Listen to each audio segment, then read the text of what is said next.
What's up, boys and girls? Lundic here, and now I've got an audio commentary for you today. This is actually the second tape because I tried uploading this yesterday and the quality was absolutely awful. My voice was going in and out and everything. So if it doesn't work today, then I'm probably going to have to just scrap audio videos entirely. But here we go. As the title says, it's a rebooking of SummerSlam 1995. I mean, 2 years ago I did SummerSlam reviews. Last year I did SummerSlam retrospectives, and now this year I've not really got any particular videos in mind to preview this year's SummerSlam, so I've decided to rebook some of the old SummerSlams over the years. So if there's anyone, just like I've done with WrestleManias in the past, and I'm going to do some SummerSlam ones right here, so if you have any requests, if there's any particular SummerSlam you'd like me to review, put them in the comment section below. I've already decided two that I'm going to do. I'm definitely going to do SummerSlam 2000, that one's next. And I'd like to do SummerSlam 2004 as well, so we'll see how that turns out. But the first one I'm going to do here is SummerSlam 1995. I mean, I actually liked SummerSlam 1995. I mean, most people on the IWC, YWC thought the show was awful, but I actually thought it was pretty good, which I've explained before. But I must admit, with a little bit of thought and a bit of time, I thought I could have made the show a hell of a lot better. So yeah, let's just dive right in. Really, I've got 8 matches here, so yeah, let's just book the damn show. So we kick off with the opening match with the 1-2-3 Kid taking on the franchise Shane Douglas. That's right, the franchise Shane Douglas, not Dean Douglas, because God, that Dean Douglas game was awful, wasn't it? I don't ever forget that one. I mean, so let me get it straight. You've got this franchise Shane Douglas who was making this big splash on ECW for the last 2 years or so. Awesome promo guy. At least good in the ring. I would say at least good in the ring. I do think he's a bit overrated as a wrestler. But yeah, as far as the character and the promos, he was absolutely awesome. So he gets a chance with the WWF in 1995, and does WWF bring him in with a similar gimmick and get the ball rolling on him? No, they decided to bring him in as Dean Douglas' stupid teaching gimmick, which honestly, some of the stuff he did in 1995 just boggles my mind. Really, like, honestly, some of the stuff he did in this year was really, really stupid, and this was one of them. So yeah, instead of bringing him in as the stupid teacher, Dean Douglas, I would bring Shane Douglas into the WWF as the franchise Shane Douglas. Cutting this away, obviously he'll have to tone his promo style down a bit, no swearing and that, because WWE was a kids show at the time. I mean, a lot more PG than it is now, so it would be a toned down version of the ECW franchise. He'd cut pros how he's coming in to take over the World Wrestling Federation, how he's going to be the next World Wrestling Federation champion and all that sort of thing. So this wouldn't be his first match. It would be his first big pit. He'd beat like a few lower card guys, and they'd be simply used to do WWF announces that his first SummerSlam opponent's 1-2-3 Kid, because at the time most of the new guys always worked with the 1-2-3 Kid to be evaluated. That was kind of his job. And the 1-2-3 Kid's the sort of guy who'd pretty much work with anyone and make them look good. So yeah, just let this open up the SummerSlam show. Give them about 8 to 10 minutes of work. If I'm sure it'll be a pretty good match. Now you might remember in real life the 1-2-3 Kid wrestled Hakushi on this show as the opener, but I've got another plan for Hakushi, as you'll see in a little while. So yeah, just I'm sure this will be a pretty good match, and obviously since the franchise Shane Douglas is debuting, Shane Douglas to defeat the 1-2-3 Kid to get the ball rolling. Now, next up, one of 3 matches I've got that are exactly the same as real life in that. Hunter Hearst Helmsley facing Bob Sparkplug Holly. It was Sparkplug, because he came in as Firm and Sparky Plug, didn't he? And then he changed his name to a bit more respectable Bob Sparkplug Holly. So yeah, just like in real life, Hunter Hearst Helmsley, or Triple H as he's became known. He came in about May of 1995. Beat a few jobbers and all that. And this was his first pay-per-view match, SummerSlam, against Bob Holly, and it was really just a match to showcase. The match was actually decent, but Really just to showcase Triple H. Triple H gets the victory over Bob Holly. So we start off with SummerSlam with two newcomers getting victories over established stars. That's Shane Douglas and Triple H defeating Bob Holly and 1-2-3 Kid respectively. Now match number 3 is also a match that happened in real life that I was keeping. That was Barry Horowitz versus Skip. I mean, I actually thought this was a pretty damn underrated gem in real life. I really did. And I thought the build-up this was really cool as well. It went a little something like this. So Barry Horowitz had been a jobber for the WWF for like years and years, going like probably about a full decade, going back to the Hulkamania days, because these were the days where most TV shows were dominated by squash matches. So Barry Horowitz was on the show all the time. He got beat off anybody and everybody, but got beat Barry Horowitz. And then Skip came, Chris Candido came to WWF, and I actually thought the Skip and Sonny Body Donna's gimmick was actually pretty decent for the time. I mean, most guys came in, they got horrible gimmicks, but I mean, Sonny and Skip were two people that came that actually had a decent gimmick. I mean, I don't think everyone liked the Body Donna's gimmick, but I actually thought it was kind of good, to be honest with you. Not bad at all, considering some of the awful gimmicks that we got around this time. Big Skip should count himself lucky that sorry about that, people, that he didn't get saddled with something awful. So yeah, it was like a fitness freak, a fitness instructor gimmick type thing, similar to what Simon Dean did about 10 years later. So yeah, then so what happened was Skip was wrestling Barry Horowitz on, I want to say Superstars. I think it was, but either Superstars, the Action Zone, or something like that. I can't really remember because it was 19 years ago. And then you're thinking on the face of it, Barry Horowitz and Skip, it's just going to be another squash match for Skip to look good. So Skip's wrestling Barry Horowitz, and then he stops in the middle of the match to do push-ups. Then from out of nowhere, Barry Horowitz shocks the world by cradling up Skip and getting the first victory of his WWF career. So yeah, this is how thin the roster was. Even Barry Horowitz was getting a mini push. So Skip was understandably pissed about this. And then a few weeks later challenged Barry Horowitz again, and I'm pretty sure it was either on Superstar, the Action Zone, I don't think it was on Raw, to a 10-minute challenge. And then Barry Horowitz was able to last the 10 minutes with Skip again. So then we get this match at SummerSlam. So they actually had a nice, decent little build-up actually for this one. I actually did really enjoy this rivalry, to be honest with you. And I thought, yeah, it was just a nice, and obviously have the match exactly the same. I thought the match was pretty good as well. I mean, Chris Candido, Skip was a damn good wrestler, and Barry Horowitz was a pretty good wrestler as well. So they had some time as well. So this is a really good match in real life, I thought anyway. Probably a top 10 to 15 underrated SummerSlam gem, actually, in my opinion, but that's another issue. Yeah, and obviously Barry Horowitz won in real life, so I wouldn't change that either. Have it exactly the same, Barry Horowitz over Skip. Now, next up for the World Wrestling Federation Tag Team titles, which to this day I don't really understand why Yokozuna and Owen Hart, the Tag Team Champions, were left off this show. Honestly, I just don't get that at all. So, yeah, they were off the show for some reason, I don't know why. Now the team I'm going to mash them up may sound a little bit weird on paper, but just let me explain for a second. Now, Owen Hart and Yokozuna will face a challenge of Lex Luger and Bam Bam Bigelow. And I know what you're thinking there, where the hell did you get Bam Bam Bigelow and Lex Luger from? Now let me explain. I mean, I was looking up and down the roster at the time, and let's be honest, the tag division pretty much sucked. There was only really the Smoking Guns, and I thought doing the Guns against Owen Hart and Yokozuna again would be a bit boring, to be honest with you. So I'll change that now.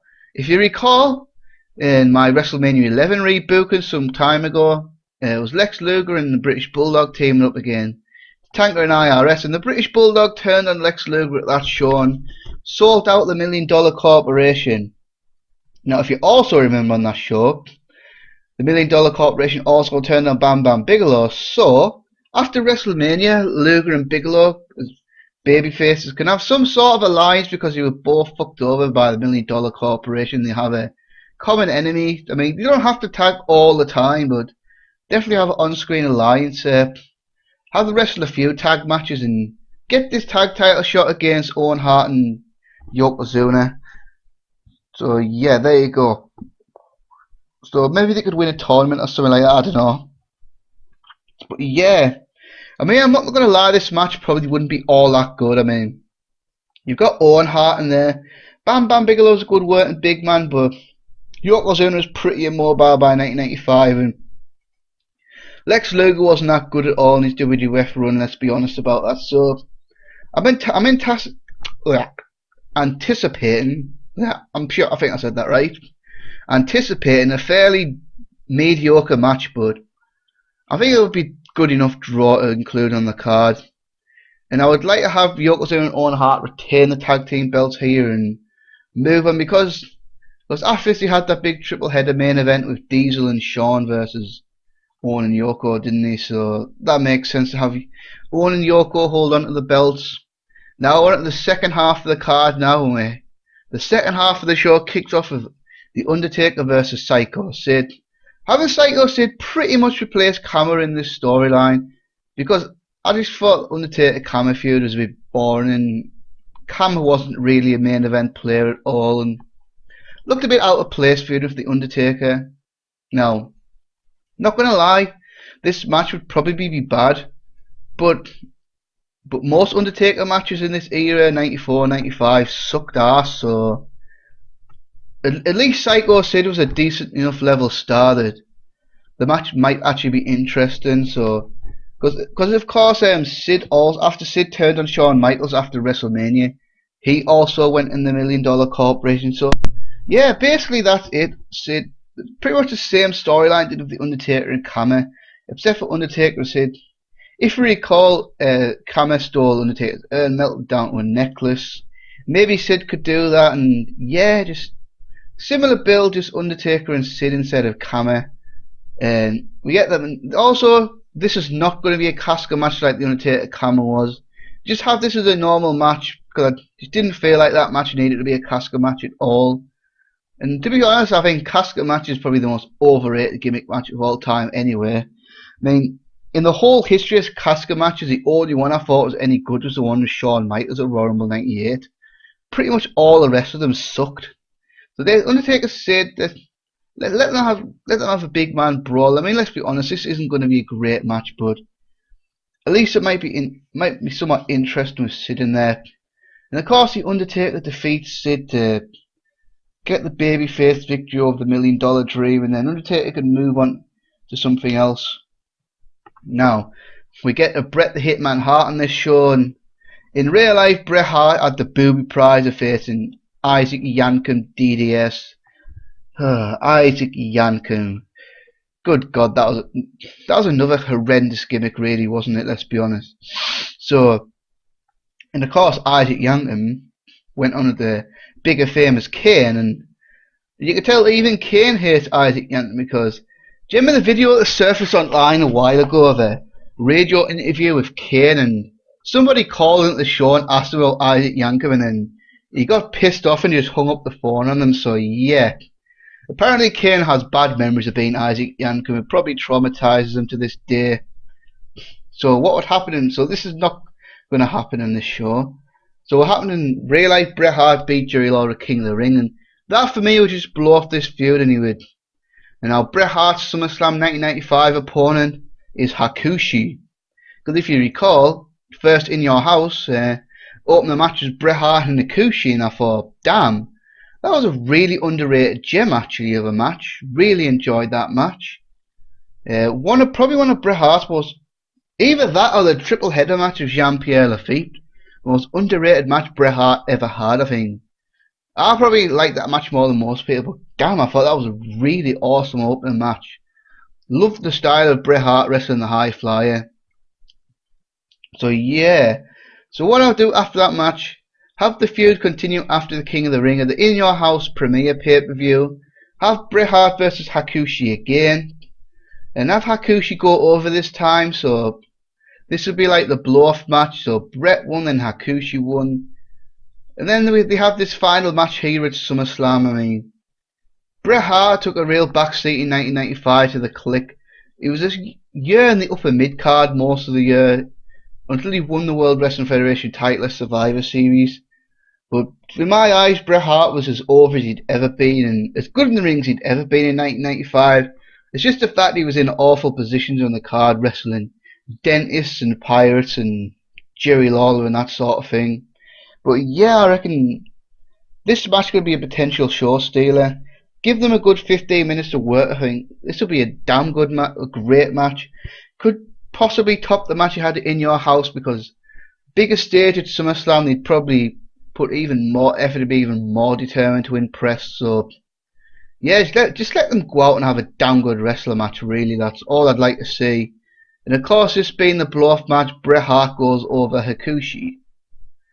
Now, the second off last match of the card is the one more match that I'll keep exactly the same, and that is Intercontinental Championship ladder match, Shawn Michaels versus Ramon. I mean, in real life, this build-up was kind of funny because originally this was announced as Shawn Michaels defending the championship against Sid, playing off the feud that they had earlier on in the year.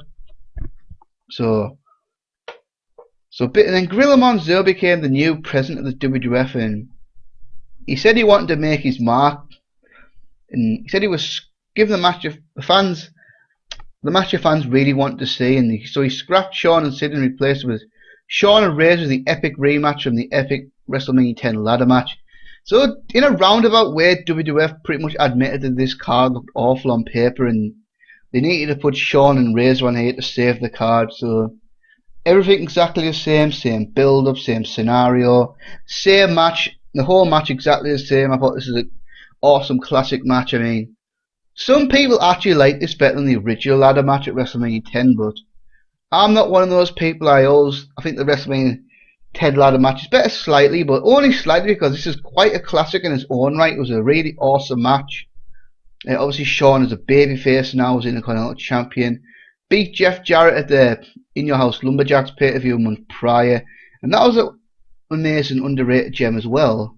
And obviously Razor was pretty popular at this time, so yeah, this match exactly the same. Shawn Michaels goes over Razor to retain the Intercontinental title. Now, SummerSlam now, we're at the SummerSlam main event. I'm sure you all know what the main event was in real life, and that was Diesel defending the World Wrestling Federation title against King Mabel. Oh God. I mean, 19 years on and I'm still sulking about this shite. So let me get this straight. I'm like, I should imagine them sitting there in a booking meeting. So Vince, who do you think should win the King of the Ring this year? I mean, and possibly main event SummerSlam with Diesel. I mean, look at all this talent. We've got Shawn, we've got the Undertaker, we've got Razor, the British Bulldog, Owen Hart, all those guys. Who do you think, Vince? How about that Mabel guy from Men on the Mission? Yes, and I'm sure that all the Vince's cronies will be like, "Oh, great idea, Vince. Kiss your ass, Vince." So Mabel out of Men on the Mission won the King of the Ring, became King Mabel, and fucking main evented the second biggest pay-per-view of the year with Diesel. Christ almighty, this was fucking bad. I mean, so I've actually been asked why I hate 1995. I think in this video alone I've given enough damn good reasons why, but fuck me. Second biggest pay-per-view of the year, your main event is Diesel versus fucking King Mabel. What the fuck were they thinking, really? I mean, did they actually think this was honest to God a good idea? Apparently so. It'll be like next year when Roman Reigns gets the world title, and I'm trying to think of a random mid-card from a team. I don't know. Well, let's just say Brodus Clay was still on the roster, and Brodus Clay won a King of the Ring tournament to face Roman Reigns at next year's SummerSlam. Imagine the reaction in the IWC would be. So same thing, right? I'm just sorry about that. I just went off a tangent there, but I just can't understand how much it bothers me that bloody King Mabel main event at a SummerSlam with Diesel. So, but anyway, So who is Diesel's opponent this year at SummerSlam for the title? The main event for SummerSlam 1995 is Diesel going up against the British Bulldog Davey Boy Smith. So, as I said before, if you're a regular watcher, you've probably seen WrestleMania 11 and King of the Ring 1995 videos.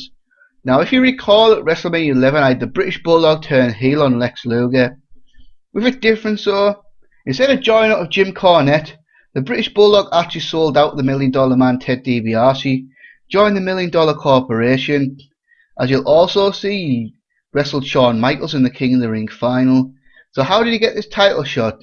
Well, after King of the Ring, they could have done a championship tournament to determine the challenger for SummerSlam 95.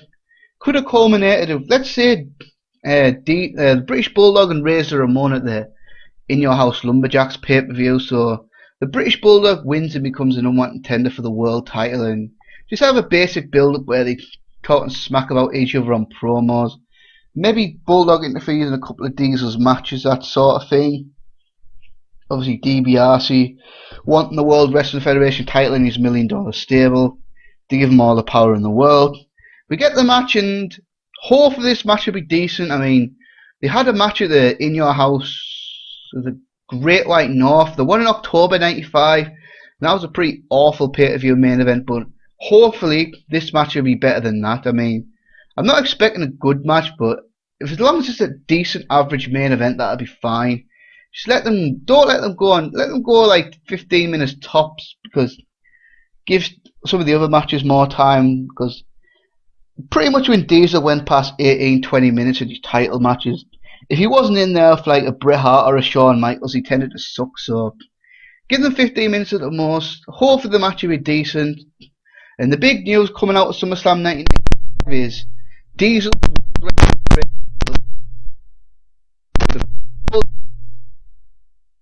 champion. I mean,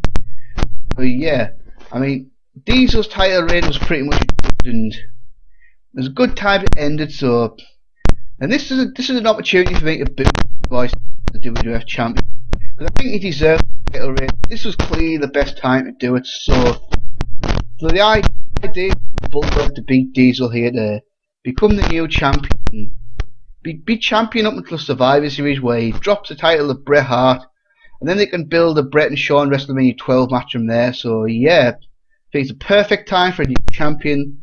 Bulldog goes over Diesel, because I wish Bulldog the world title reign. Obviously, big fan base from England and all that. So yeah, that closes out SummerSlam 95. Did you like this rebooting? Did you not? Did you have any differences you'd like to make? And as I said before, any requests for SummerSlam rebootings, post them in the comment section below. I'm out for now, and hopefully this has come out well. I'm not sure. I'll upload it in a minute and see how it is. So I'm out for now, and peace.